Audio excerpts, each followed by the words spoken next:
아멘.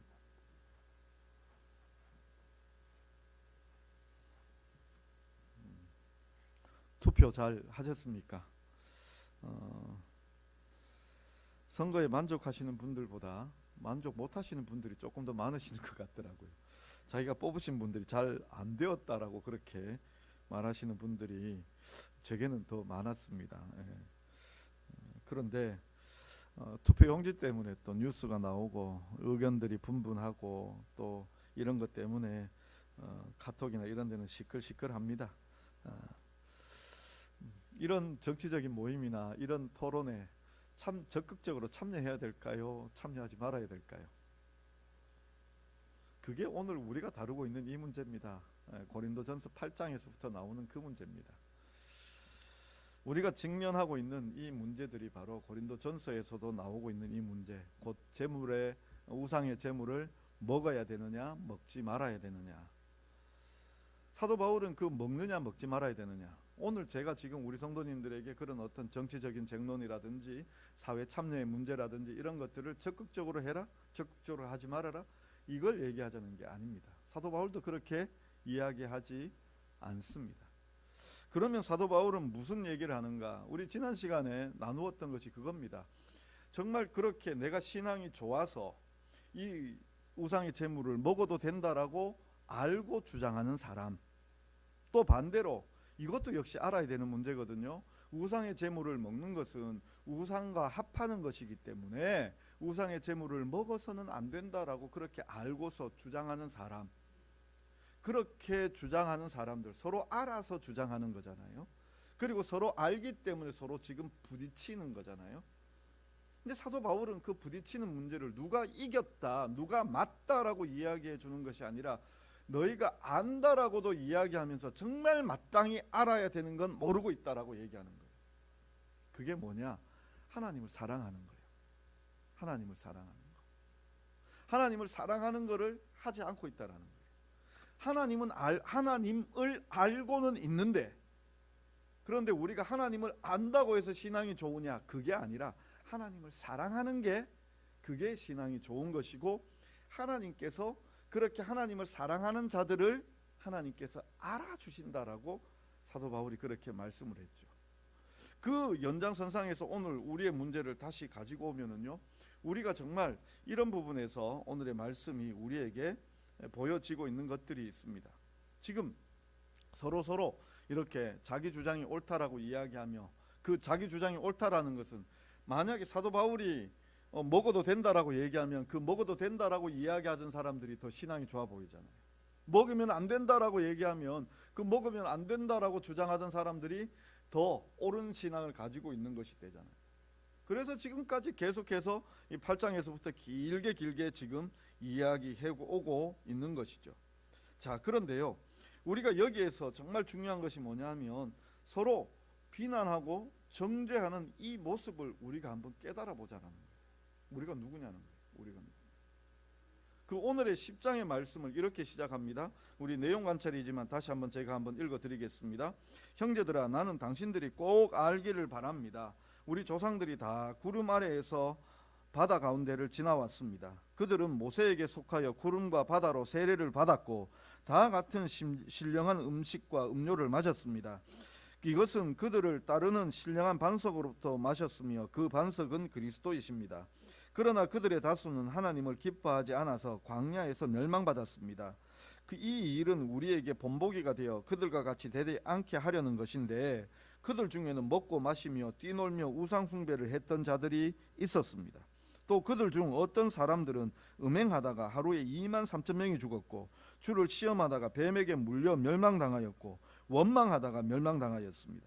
이 일은 본보기가 되고 말세를 만난 우리를 깨우치기 위해 기록된 것입니다. 그래서 선줄로 생각하는 자는 넘어질까 조심해야 합니다. 사람이 감당할 시험 밖에는 우리가 당한 것이 없고, 미쁘신 하나님은 우리가 감당하지 못할 시험을 허락지 않으시고 시험 당할 즈음에는 피할 길을 내사 우리에게 감당하게 하십니다. 이게 제가 이 말씀을 풀어드린 내용입니다. 자, 다시요. 그렇지만 조금만 더 이 풀어쓴 내용을 한번 정리해 보도록 하겠습니다. 먼저 1절부터 4절까지의 그 내용의 의미가 무엇일까요?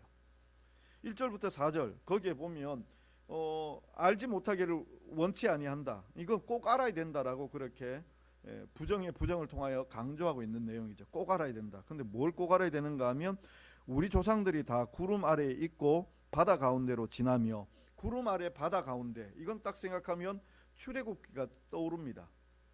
하나님께서 이스라엘 백성들을 이끌어내실 때 구름 기둥, 구름 기둥, 불기둥으로 그렇게 이스라엘 백성들을 이끌어 주셨습니다. 그리고 그 홍해를 앞두고서 홍해를 가르셔서 그 바다 가운데로 지나오게 하셨습니다.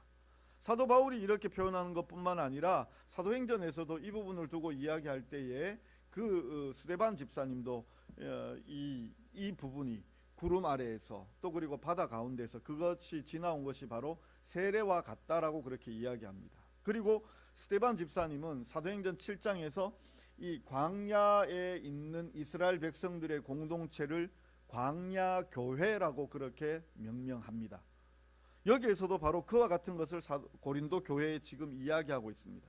그냥 단순히 이스라엘 백성들이 그 광야 시대에 있었던 것은 그냥 육신의 공동체, 그 구약에 있었던 공동체가 아니라 지금 이 광야 시대에 그것이 바로 교회였다라고 말씀하고 있습니다. 그러면서 한 가지 더 덧붙이죠. 거기에는 신령한 음식을 먹었고 신령한 음료를 마셨다라고 이야기합니다.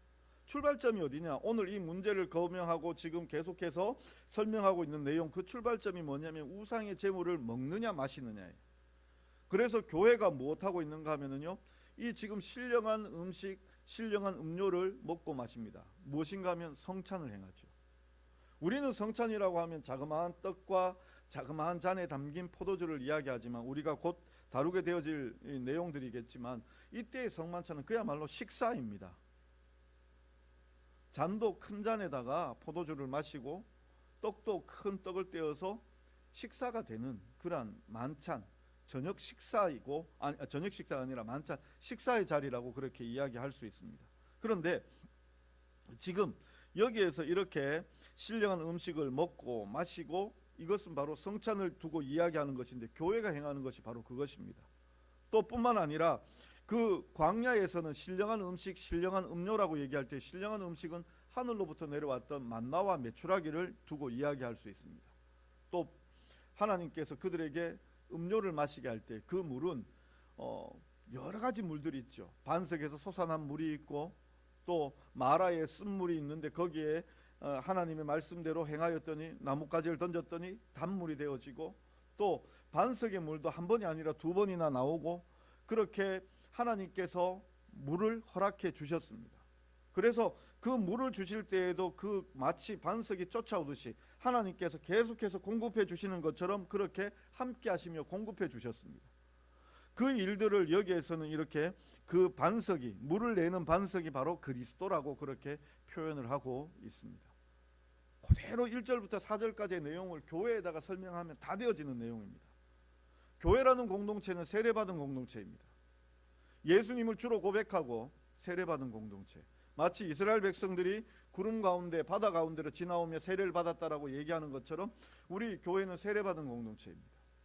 그리고 이렇게 세례받고 살아가는데 우리가 바로 함께 모여서 먹고 마시는 가족들이요, 형제요, 자매들입니다.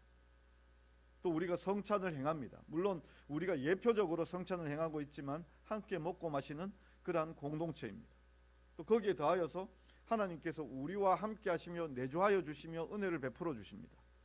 이 고린도 교회를 두고 이야기해도 하나님께서 여러 가지 은혜를 베풀어 주셨습니다. 그들에게는 많은 은사들이 있었습니다. 그 은사는 성령을 통하여 주시는 하나님의 선물입니다. 그렇게 보자면 1절부터 4절까지는 무슨 얘기를 하고 있는가 하면 교회에 대한 이야기를 하고 있습니다. 자, 그러면요, 이제 질문 하나 더 드리겠습니다. 교회에 있는 사람들은 멸망당할까요? 멸망당하지 아니할까요? 사도 바울이 지금 경고하고 있는 거예요. 멸망당할 수 있다라는 거예요. 멸망당할 수 있다라는 거예요.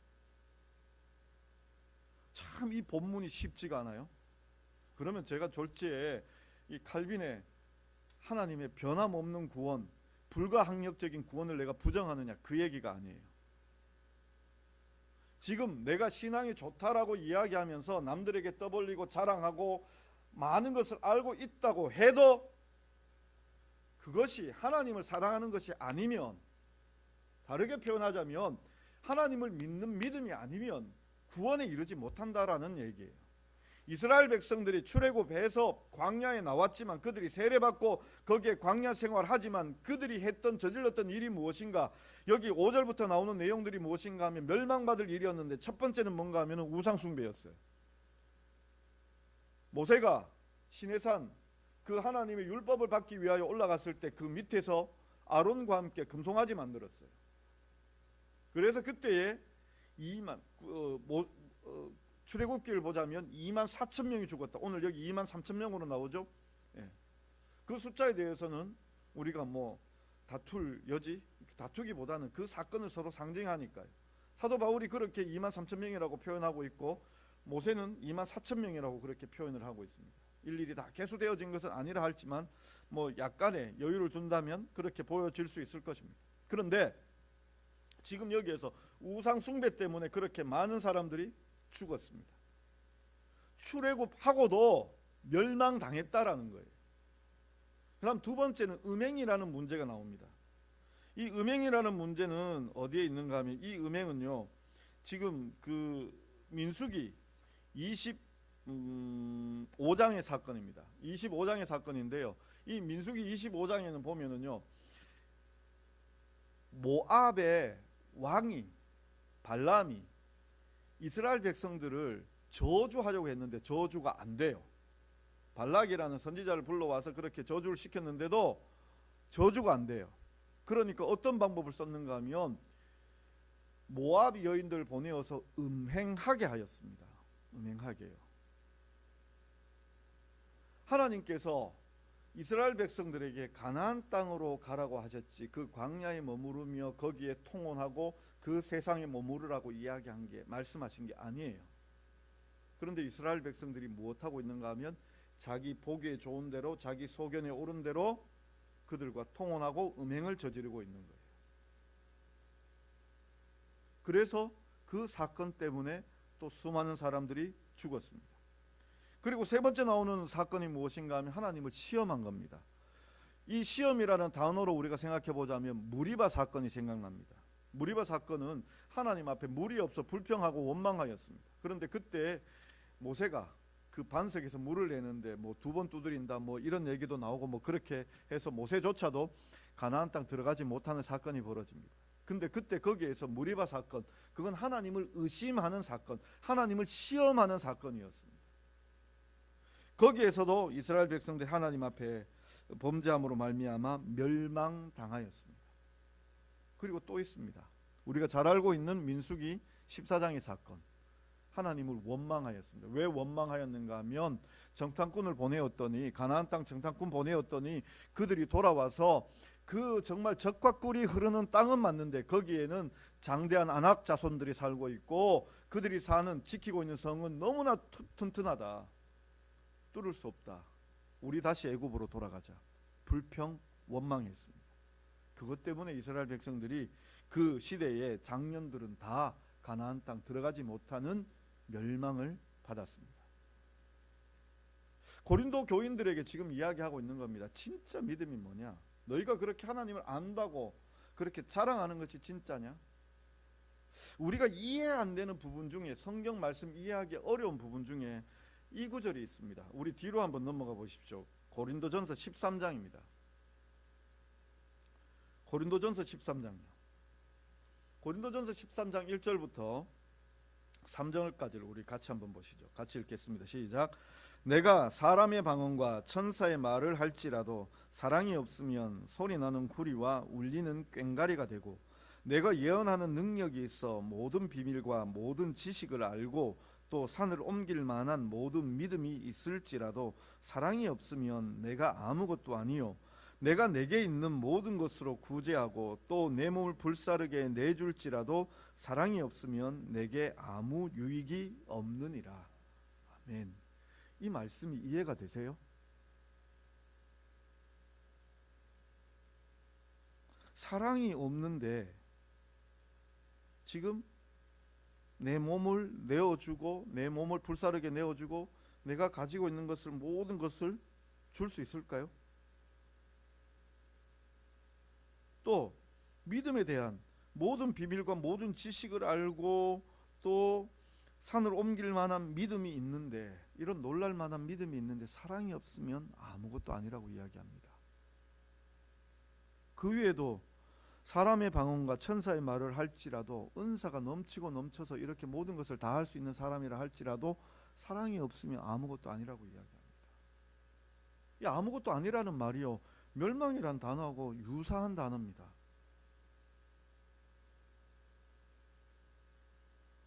8장의 말씀과 이어져서 계속해서 봐야 돼요. 8장의 말씀과. 지금 우리가 생각할 때에 교회에 나와서 내가 많이 안다, 내가 이렇게 오래도록 믿었다, 그게 착각이 될 수 있습니다. 무슨 문제로요? 지금 우상의 재물을 먹느냐 마느냐의 문제로 이것 하나 해결하지 못하면서, 이것 하나 이해하지 못하면서 자기가 내 신앙 있다 그렇게 주장한다면 그것부터 틀렸다라는 얘기예요. 우리가 신앙한다는 것 참 쉬운 일 아니죠. 정말 어렵습니다. 정말 어렵습니다. 이렇게 하면 이렇게 욕먹고 저렇게 하면 저렇게 욕먹습니다. 근데요, 우리 신앙인들이 바로 그렇게 욕먹는 사람들입니다. 욕먹는 사람들. 사도 바울이 지금 그 얘기하는 겁니다. 내가 신앙이 있어서 당신 틀렸습니다, 그렇게 하면 안 됩니다 라고 그렇게 당장 얘기하지 말라는 거예요. 내가 천하 만물이 다 하나님께로부터 지음받았고 이 만물의 주인이 하나님이시고 오직 유일하신 하나님, 그분이 유일하신 하나님이시기 때문에 우상에게 바쳐진 음식 아무것도 아니야, 그냥 먹어도 돼. 맞아요. 사도 바울이 계속해서 그 얘기해요. 유일하신 하나님이라고, 하나님께서 만유의 주인이시라고 그렇게 얘기해요. 이게 지금 8장 9장 10장에 계속해서 나오는 얘기예요. 그래서 내가 알고 있어서 먹어도 된다, 먹어도 된다. 맞아요. 그런데 이것 갖고 뭐 하고 있는가 하면요, 다른 사람들 왜 안 먹냐, 너 신앙 틀렸어, 이 얘기예요. 그럼 결국 무슨 얘기냐면요, 하나님을 생각하는 게 아니라 하나님을 아는 지식 가지고 다른 사람들 죽이고 있는 거예요. 반대로도 똑같아요. 우리가 읽지 않았지만 이 성경 말씀 속에 우리가 보자면요, 우리가 우상의 제물을 먹는 거, 마치 우리가 성찬을 행하면서, 오늘 우리 성찬의 내용도 있죠. 신령한 음료가 있고 신령한 음식이 있듯이 그 신령한 음식과 신령한 음료를 먹으면서, 성찬의 떡과 포도주를 먹으면서 우리가 무슨 은혜를 받습니까? 주님과 합하여지는 은혜를 받습니다. 우상의 제물, 그 우상 아무것도 아니지만 우리가 우상이라고 생각하고 있고 하나님과 같은 존재로 생각하고 있는데 거기에 바쳐졌던 음식을 먹는다라는 이 행위는 뭐가 되는가 하면 그 우상과 합쳐지는 모습을 나타내는 거예요. 그래서 사도 바울이 이야기합니다. 먹어서 안 된다라고 얘기합니다. 지금요 8장부터 10장까지 여기 오면서요, 사도 바울이 왔다 갔다 합니다. 요 말씀은 먹어도 되는 것 같고 요 말씀은 아닌 것 같고 왔다 갔다 합니다. 반대편에서 얘기하자면 그렇게 우상의 제물을 먹는 것이 그 우상과 하나 되어지는 것이라면 먹지 말아야 된다라고 얘기하면서 먹는 사람들을 손가락질하는 거죠. 나는 안 먹는데 너는 왜 먹냐, 이거예요. 사도 바울이 누가 옳으냐 누가 그르냐, 아까 제가 처음 시작했죠. 이번 선거도 끝났지만 교회 안에서 요즘 말 못하는 게 이거잖아요. 정치 문제잖아요. 정치 얘기하면 안 되잖아요. 뭐 청년들하고 얘기하지 말아야 될 게 종교 문제 얘기 안 해야 되고, 정치 문제 얘기 안 해야 되고, 그 다음에 젠더 문제 얘기하지 말아야 된다 하더라고요. 그러니까 그것 갖고는 뭐 얘기하면 끝도 없고 싸움밖에 안 난다는 얘기. 교회도 마찬가지예요. 진보가 있으면 보수가 있고 보수가 있으면 진보가 있는데 그것 갖고 누가 옳으냐 싸워요. 누가 신앙이 맞느냐 가지고 싸워요. 우리가 내가 옳다고 증명하려고 막 가는 거죠. 내가 옳아지면은요, 내가 옳다고 생각하면은요, 거기에는 신앙이 없는 거예요. 내가 지금 신앙이 있다, 내가 높다, 내가 잘 알고 있다, 내 믿음이 좋다, 그게 뭐예요? 선줄로 착각하는 거예요. 내가 선줄로 알면 뭐라고요? 넘어졌다라고 생각하라는 거예요. 내가 선줄로 알면 나는 저 사람하고 다른데 저 사람 우상의 제물을 안 먹는구나, 먹어도 되는데 나는 저 사람하고 달라. 내가 선 줄, 내가 더 높은 줄, 내가 더 많이 알고 있는 줄, 내가 더 잘 믿고 있는 줄. 그러면 그 사람은 어떤 사람이라고요? 넘어진 사람이라고. 저 사람 보니까 먹고 있네. 저렇게 먹으면 안 되는데. 저건 우상과 하나 되어지는 건데. 나는 저 사람하고 다르게 나는 내 몸을 더럽히지 않고 내 신앙 더럽히지 않고 살아가고 있네. 나는 저 사람과 달라. 저 사람은 참 신앙이 불순해. 그게 바로 내가 섰다라고 생각하는 거잖아요.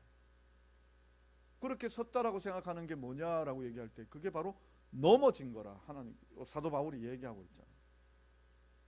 참 그렇게 보면은요 우리가 참 힘이 들어요. 그죠? 선택하기가 쉽지가 않죠. 시험이라는 게 뭐예요? 시험이라는 게 이게 뭐 쉽게 다 풀리고 쉽게 다 해결되면 그걸 시험이라고 얘기하겠습니까? 안 풀리는 거예요. 내가 이해하기 힘든 거예요. 저 우상의 제물 먹으면 안 된다라고 생각하는 그분이 저기 먹고 있는 사람 보고 있으면 이해가 안 되는 거예요. 이해가 안 돼요. 용납하려고 하니까 용납이 안 되는 거예요. 용납이 안 되는. 그게 시험이잖아요. 저 안 먹고 있는 사람 보니까 답답해 죽겠어요. 아이고 좀 먹지. 그 먹는 게 뭐 큰일이라고. 이해가 안 되고 답답해 죽겠어요. 그게 시험이잖아요. 보기만 봐도 아우 저 사람하고 내하고 있으면 내가 깝깝해서 못 살겠다. 그 시험이잖아요. 우리가 이런 문제 연장선상에서 우리의 시험들이 얼마나 많이 있습니까? 그런데 오늘 우리에게 주시는 시험의 문제들은요 어떤 건가 하면 다 감당할 수 있는 거래요. 깊이 따지고 들어가 보면 이게 해결할 수 없는 문제가 아니고 해결할 수 있는 문제더라고요. 뭐 하면은요 우리 앞에 말씀으로 비유하자면은요 내가 포기 좀 하면은요 내가 내려놓으면 사도 바울이 9장에서 얘기하고 있는 대로 무슨 이야기를 했는가 하면은 내가 유대인을 얻기 위해서는 유대인처럼 되어지고 율법 아래 있는 사람들을 얻기 위해서는 율법 아래 있는 사람처럼 되어지고 율법 없는 사람들을 얻기 위해서는 율법 없는 사람들처럼 되어지고 그들 연약한 자들 위해서는 연약한 자들처럼 되어지는 거. 그게 사도 바울이 했던 일이에요. 그래서 그 사람들을 얻고자 하는 거, 복음 증거하는 거. 복음이 뭡니까? 하나님 살아계시고 그 하나님은 우리의 아버지가 되어주시고 우리 하나님은 우리를 지켜주시는 분이시고 이 세상을 다스리시는 분이시고 내가 그분의 백성으로서 하나님을 증거하는 삶을 살아야 된다. 이게 복음 아니겠습니까? 그 놀라운 일을 이루어 주신 것이 바로 예수 그리스도께서 이 땅에 오셔서 십자가를 지시고 죽으심으로 말미암아 우리를 하나님의 자녀로 삼아 주신 거. 이게 굿뉴스이고 복음이지 않습니까? 그래서 그 복음을 전하기 위하여 유대인들에게도 연약한 자들에게도 율법 아래에 있는 자들에게도 율법 없는 자들에게도 다가가서 복음을 전하고 있는 거예요. 우리는 자꾸요 나부터 먼저 생각해요. 내 기준부터 먼저 생각해요. 하나님의 기준이 먼저입니다. 사도 바울이 이야기하는 게 바로 그겁니다. 하나님의 기준이 먼저입니다. 그리고 혹시 정말 우리가 감당하지 못할 시험들이 있을 때가 있어요. 도저히 답을 못 내거나 아니면 이 시험 앞에 우리가 범죄할 것 같으면 하나님께서 그 시험을 피할 길을 주세요. 경험들 다 있으시잖아요. 우리가 정말 참다가 안 되어서 선을 넘어가려고 막 그러한 때 있잖아요. 오늘 반드시 내가 이 일을 해결하고 말겠다라고 얘기하면서 하나님 잠시만 눈 감아 주십시오. 기다려 주십시오. 내가 오늘 가서 정말 이 일 그냥 끝장내고 오겠습니다. 그런데 가보면요 그 사람이 어디 피했거나 아니면 일이 저절로 쉽게 해결되어지거나 하나님께서 피할 길 주시더라고요. 우리로 감당할 수 있도록 해주시더라고요. 사도 바울의 목적이 어디에 있을까요? 지금 오늘 우리에게 주시는 말씀의 목적이 어디에 있을까요? 우리가 교회 안에 있다고 자만하지 말라는 거예요. 우리가 신앙생활하고 있다고 스스로 착각하지 말라는 거예요. 정말 하나님을 아셔야 됩니다. 하나님을 사랑해야 됩니다. 하나님을 사랑할 때에 하나님께서 우리를 알아주시는 거예요. 이게 진짜 중요한 거예요. 내가 하나님을 아는 게 아니라 하나님께서 나를 알아주시는 거예요. 내가 사람의 방언을 하고 천사의 말을 하고 내가 그 산을 옮길 만한 믿음이 있고 또 뿐만 아니라 이렇게 내 몸을 불사르고 구제하며 내어줄지라도 사랑 없으면, 하나님 사랑하지 않으면 그 사람은요 아무것도 아니래요. 하나님 몰라주신대요. 우리 이 시대에 진짜 성도가 되었으면 좋겠습니다. 우리의 결단이 진짜 성도가 되는 결단이 되었으면 좋겠습니다. 진짜 성도. 진짜 성도. 우리 하나님을 사랑하고 내 이웃을 내 몸과 같이 사랑하라 하신 그 하나님의 말씀, 우리가 하나님을 사랑하는 것이 이웃을 사랑하는 것이라면 우리가 참 하나님에 대하여 더 깊이 알아서 이웃을 사랑하며 섬길 수 있는 우리들이 되어야 할 것입니다. 저는 우리 교회가 바로 그와 같은 교회가 되어지기를 간절히 소망합니다. 내가 옳고 내가 바르고 내가 맞고 이게 먼저가 아니라 함께 세워져 가기를 소망하는 우리들이 되었으면 좋겠습니다. 나는 비록 먹을 수 있지만, 사도 바울의 고백처럼 나는 비록 먹어도 된다라고 알고 있지만 그럼에도 불구하고 나 때문에 시험 받는 사람이 있으면 안 먹겠다라는 거예요. 그건 사도 바울이 반대로도 얘기할 거예요. 먹을 수 없다라고 생각하는 사람들이 있다면 그 사람들이 시험에 든다면 나는 먹을 것이다. 그 얘기하고 똑같은 얘기. 사도 바울의 기준은 거기에요. 하나님 사랑하면은 이웃을 사랑하게 되는 거예요. 오늘 우리가 정말 깊이 생각해 보면서 하나님을 사랑하는 우리들이 되어지기를 간절히 소망합니다. 그 사랑이 이웃을 사랑하는 것으로 나타나기를 소망합니다. 세상처럼 살지 마시고요. 하나님을 사랑하며 이웃을 사랑하는 것으로 우리가 살았으면 좋겠습니다. 그리고 그렇게 살 때에 내 옳음이 먼저가 아니라 어떤 때는 내가 옳지 못하다, 내가 모른다, 이런 취급을 받아도 감사합니다라고 받아들이실 수 있는 우리 성도님들 되실 수 있기를 부탁을 드립니다. 누가 아십니까? 하나님이 아시면 되잖아요. 사람들은 나를 바보로 여길지라도, 사람들은 나를 미천한 자로 여길지라도 내가 하나님 사랑하는 마음으로 그들을 사랑할 때 하나님께서는 나를 알아주세요. 그래, 너 진짜 나 알고 있구나. 너 진짜 바르게 신앙생활하고 있구나. 우리의 인정함이 사람에게 있는 것이 아니라 하나님께 있어서 그렇게 그 믿음으로 살아갈 때 우리가 하나님의 놀라운 일들을 이루게 될 것입니다. 우리 안동 제자교회가 그런 교회, 그렇게 하나님을 섬기는 교회 되어지기를 간절히 소망합니다. 기도하겠습니다. 사랑의 하나님 아버지, 참 우리의 연약함을 주님 앞에 고백합니다. 하나님의 말씀을 생각하고 연구하고 또 그것을 함께 나누면서도 우리는 우리 자신을 드러내고자 하는 소망들이 있습니다. 내가 이만큼 더 알고 있고 내가 이만큼 더 신앙생활로 헌신하고 있다, 이것 드러내고 싶어 합니다. 아버지 하나님, 우리가 우리 자신 드러내는 것이 아니라 하나님을 자랑할 수 있고 하나님을 높일 수 있는 우리의 삶이 되게 하여 주옵소서. 아버지 하나님이여, 참으로 나의 옳음을 증명하여 내 자랑 삼는 것이 아니라 하나님의 능력을 드러내어 참으로 많은 사람들을 사랑하고 섬길 수 있는 우리들 되게 하여 주옵소서. 참으로 주께서 우리에게 말씀하여 주신 대로 나를 따라오려거든 자기를 부인하고 자기 십자가를 지고 따라오라 하신 것처럼 오늘도 우리들 자신들을 부인하며 참으로 하나님께서 나를 알아주실 것을 고대하고 소망하며 주님 앞에 나아가는 우리들 되게 하여 주옵소서. 하나님을 사랑하는 우리 성도들, 우리 안동 제자교회가 되게 하여 주옵소서. 예수님의 이름으로 기도드리옵나이다. 아멘. 우리 이제 다 자리에서 일어나셔서